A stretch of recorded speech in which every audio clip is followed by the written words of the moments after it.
Hello friends, welcome. I wanted to show you a little preview of how I set up my still lives. I'm thinking of doing a video that's a little more in depth of the exact material that I have, but so far I've showed you that I have some really dark curtains to block out any of the daylight, and I have some poster boards here that create a box, but hopefully in the other video I can go a little bit more in depth. I also have a small lamp here on the side that I got a really long time ago, and it's kind of just what I've been working with for now. For today, I decided to paint a really dried up rose in a jar, and then this little old pouring jar that I found at some antique shop, and I thought it would be a really nice thing to paint since it's super reflective.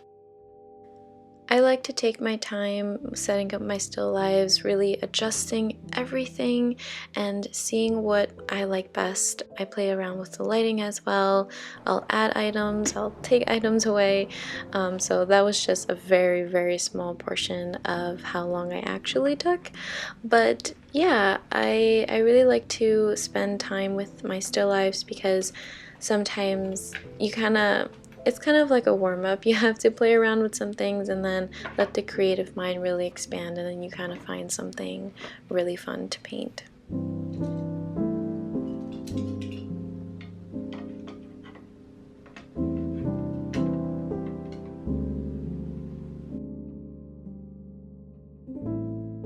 So for this painting, I'm working on a 9 by 12 inch canvas panel. I will be working with my water mixable oils as I usually do. I just always forget to mention it. And yeah, I'm here using the viewfinder. I wanted to try and show you a clip of what I was actually seeing. And yeah, this thing really helps me crop out the composition and have a better image of what my painting will look like.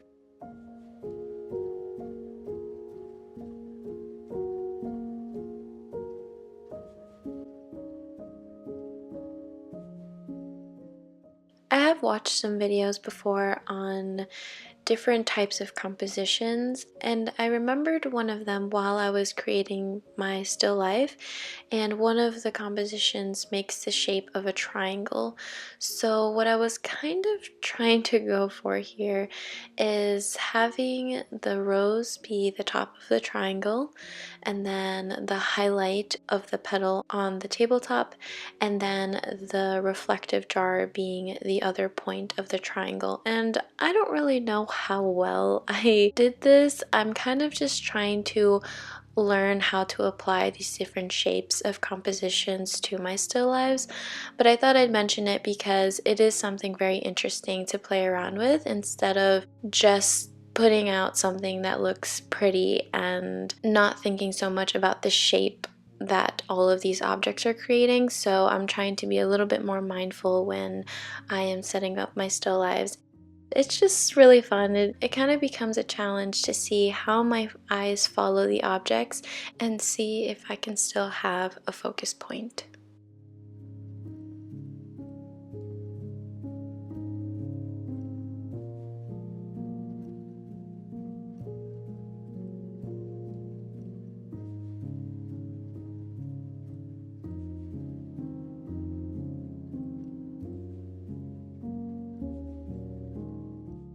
Now that this clip is up, you can kind of see the triangle a little bit, the rose, and then the petal on the bottom left, and then the jar on the bottom right. What I like about this shape is that the highlight of all three of these points, I feel, travel really nicely together. I find my eyes following the highlight of the bottom of the rose straight down to the highlight of the petal, and then that highlight of the petal is kind of angling upwards towards the tip of the little pouring jar. I really don't know what the name of that thing is. I know that there's the rule of thirds, and there's an S shape, and there's just a lot of different types of compositions that you can play with. And then the crazy part is that you can break the rules and still make a great painting. But I guess I'm just trying to learn a little bit more about how certain compositions can make the eyes follow in a certain way.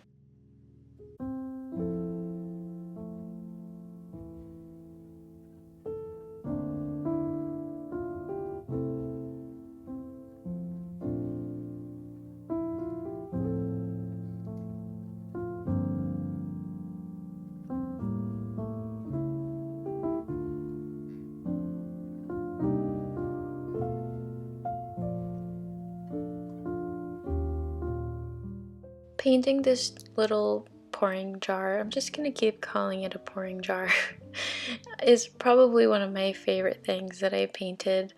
Um, I just loved the different colors that were bouncing off of this reflective object, and what I decided to do for the dark shadow is make it very cool toned because the bright part of the jar is very warm, but I also made it very blue, and I don't think it's catching well here on camera, but I made it very blue also to kind of complement all the oranges in the petal, and also that orange that's kind of being reflected in the transparent glass.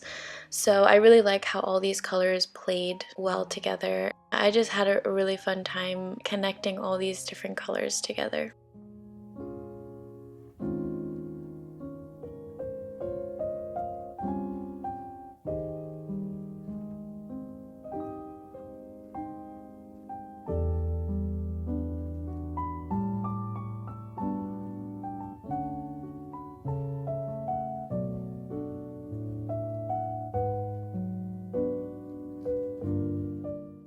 The more I paint from real life, I notice how exposed my other paintings used to be because I was painting from overexposed photos.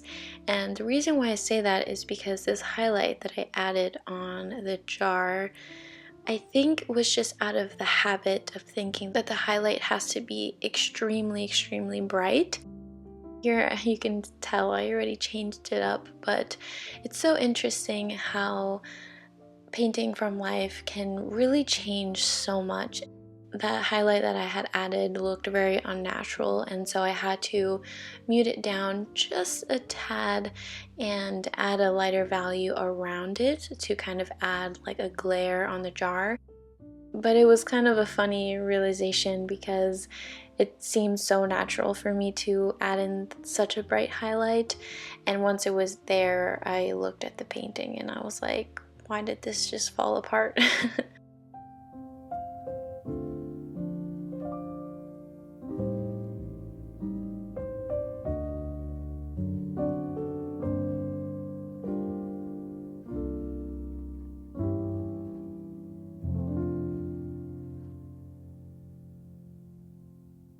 We are coming to the end of this painting.